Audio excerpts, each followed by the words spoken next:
Hey, this is Greg from GamerPops. We love the Lego games around here, and I personally love playing them with my family. So, as Lego Batman 3 hits store shelves, we had the chance to talk with Arthur Parsons, the games director for TT Games. We split things up into a two-part interview, and to give you something to watch, I've given you some Lego Batman 3 gameplay footage to check out while we chat. Enjoy, and hopefully, if you like, you can leave a comment or share your experiences with Lego Batman. All right. So Arthur, thanks for taking the time to chat. It's a big day obviously for you guys, but can we start off with just kind of giving me us a background of what your role is at TT Games? Yeah, sure. My role is I'm the game director. I'm one of there's a couple of game directors because we've got two teams here at TT in the Knutsford office, and so as game director, my role is to be the creative force behind the game. So it's kind of like the lead designer. My job is to coordinate with my design team to come up with pretty much whatever we're going to put in the game, and also to then work with the leads of all the various departments, so the animators and the programmers and the audio guys and the VFX guys and so on and so forth, to make sure that they're fully aware of exactly what we're putting in the game, why we're putting it in the game, what it has to be. Really working with them as well to make sure that they can kind of flex their creative muscle, I guess, is probably the best way of describing it, because we've got a huge team of very talented people, and it's making sure that they sort of use their creativity in the right sort of area, kind of focusing them, I guess. So it's kind of like a creative director's role, maybe, but best way to probably describe it is like a film director. So, you're sort of like, or I'm sort of the vision holder, and then we work with a brilliant team to kind of get us from the start point through to today, which I guess is the end point, which is really exciting. Excellent. So as you said, yeah, today is the launch day for Lego Batman 3. How do you feel today? Are you nervous? Are you relieved? Are you tired? What's going through your head as the game gets out into eager hands? But well, for us, and it's not just myself; it's the whole team. We're like massively excited because it's kind of it's the end of a journey really with Lego Batman 3. It's been a massively entertaining project to work on. We've really enjoyed everything along the way, whether it's going to the Comic Cons or whether it's the kind of nitty gritty of deciding exactly what crazy stuff we're going to put in there. It just is it's great to finally see, looking on social media, you're seeing people are picking the game up and they're tweeting pictures of them going into the stores and buying it, and watching sort of streams, because we do that as well. We'll be watching people in their Let's Play videos and stuff like that. It's just exciting, really. It marks the end of a chapter. Not quite the full end of a chapter, because we're still working on some DLC content, but it's really a really exciting time. We finished the game, as in the main game, a good few weeks back, with everything that goes in with getting it from kind of gold master through to getting it on the shelves. And so we have that period of limbo for a few weeks, and then it's just massively exciting to we will go down to the stores. It's out in the UK in a couple of days. We'll pop down into a few of the stores just to see the sort of the amount of coverage the game's getting, watching people picking the game up, and kind of undercover. Just it's nice to sort of see consumers sort of enjoying or buying what you've sort of slaved over, really. The whole team really gets excited. Okay, yeah, that's great to hear. I mean, I know, on the other side, fans are excited too. As you said, a lot of social media buzz, a lot of people chatting. My 5-year-old, we've been building up his video game time that he's earned because he knows Lego Batman is coming out, and he's very excited. So, Wicked.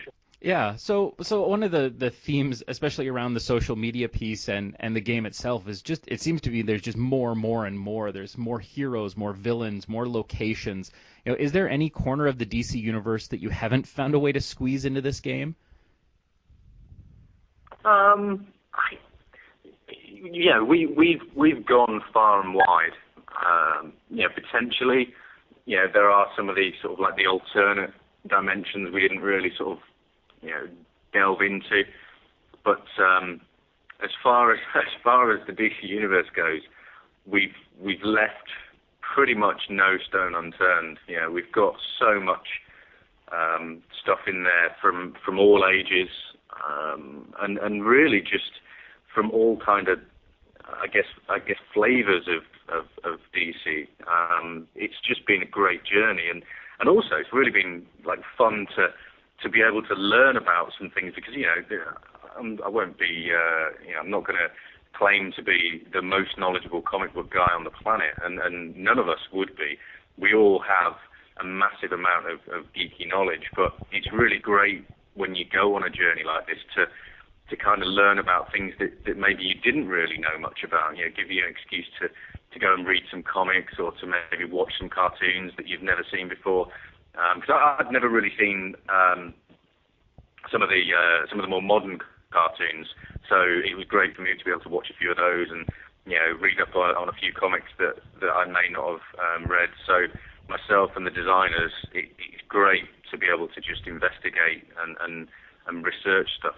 It kind of panders to our own geekiness while we're making the game. Well, and when you can tweet out that Ambush Bug is a character in the game and people get very excited about that, I think you've got to know you've hit on something, right? Yeah, absolutely. We have the same. We had it with Music Meister, and I'll be honest, I didn't even know the guy was.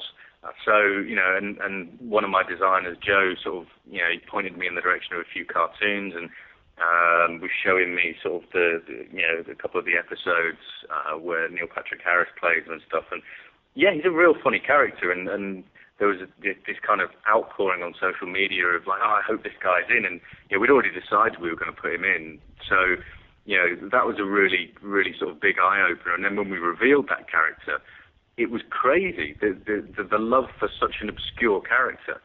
And we've kind of hit that note with loads of these characters. There's obvious fans of Batman and your Deathstrokes and some of the more mainstream guys, and then some of the more obscure characters, they actually seem to have an even bigger following. So yeah, we tried to make sure we were hitting all the right notes when we were going through the roster. So do you have a favorite character then that you were able to get into the game, or somebody that you kind of discovered through this research process? Well, yeah, my favorite character in the game, and a lot of people sort of like were trying to second guess this, thinking it was going to be pretty much a mainstream character. But because I like the quirkier side of comic book stuff. For me, it was Green Lantern. Being able to get Duck Dodgers into the game was great, and being able to obviously work with Joe Alessi to do the voice, that was kind of epic, because he's such a funny character. And again, people won't necessarily think of him. If you were like, right, pick 100 characters you want in this game, that character would not be on anyone's list. And that's the sort of character I really love. And the lines of dialogue that we wrote for him in the game, it's really sarcastic, but so quirky and so funny. So it definitely, Green Lantern is my favorite character in the game. I think to actually play, though, my favorite character is probably Frankenstein, because it's the new 52 version. He's a big Lego figure. He's got a massive sword, and he's got this huge kind of old gun as well. And if you want someone that's going to like destroy Lego and duff up bad guys, there is no better character. So we've all got our own different favorite characters. That's the great thing about this game is, my assistant game director Stephen, he was like from day one, Detective Chimp has to be in this game.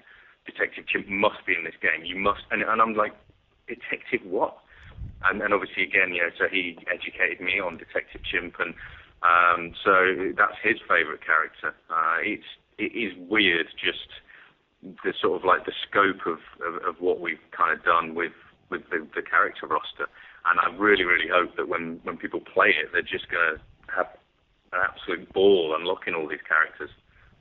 Well, and that's definitely one of the highlights of the Lego series in general. And again, to speak to my own experience with my son, he's 5 now. He's been playing for a good couple of years, and he's learned. He feels that he's an expert on Marvel, on DC, on Star Wars because he's played the Lego games. That was his first entry point. He played the Pirates of the Caribbean game, and then we let him watch the movies, and that worked out okay. They're probably not quite right for a 5-year-old, but he knew Captain Jack, he knew Will Turner because of the Lego games. So we're looking forward, with being able to get into this game and even more, taking that even deeper dive into the DC universe. So yeah, so looking at sort of the genesis of Lego Batman 3, because at the end of Lego Batman 2, obviously Brainiac showed up and it teased, that we're going to potentially go beyond Earth. But did you have that kind of in mind at the end, or was that kind of this is where we're just going to leave this game and then figure out where to go from there? Yeah, it was always in the forefront of our minds. The story for Lego Batman 2 was written by John Burton, my boss, and he was very aware of, if we were going to go back to Lego Batman, that's what he wanted to do. He wanted to set up something so that, that kind of the story that he had in his head could be continued. And, the idea was always to bring the Justice League in, and then always to kind of work on the whole dynamic of expanding it from more than just Batman and Robin. And that's kind of where we went, and we went not only with the Justice League, but also just throwing all the bad guys into the mix, because I don't know what your experiences are, but my experiences are that kids love playing the bad guys, and so to be able to incorporate those into the core story and running around as Wonder Woman and Grundy, or Joker working with Batman, he's just he kind of mixes everything up and throws everything on his head, and really becomes entertaining. And you get that sort of variation every single level and every single section. You're playing different characters, and it keeps people engrossed, because it's like, well, what's going to come next? What's around the next corner? So yeah, we kind of always knew where we wanted to go with this, which is why obviously we teased at the end. And again, there is a tease at the end of this one, so who knows what goes next. So you're saying there's a chance we'll get a Lego Batman 4? I think myself and the team, we've got to finish this DLC, but once we've done that, we're going to have a really big long holiday, because there's nothing at the moment in our heads other than Lego Batman 3. So who knows what the future holds, but for now we're just all completely and utterly 100% Lego Batman 3.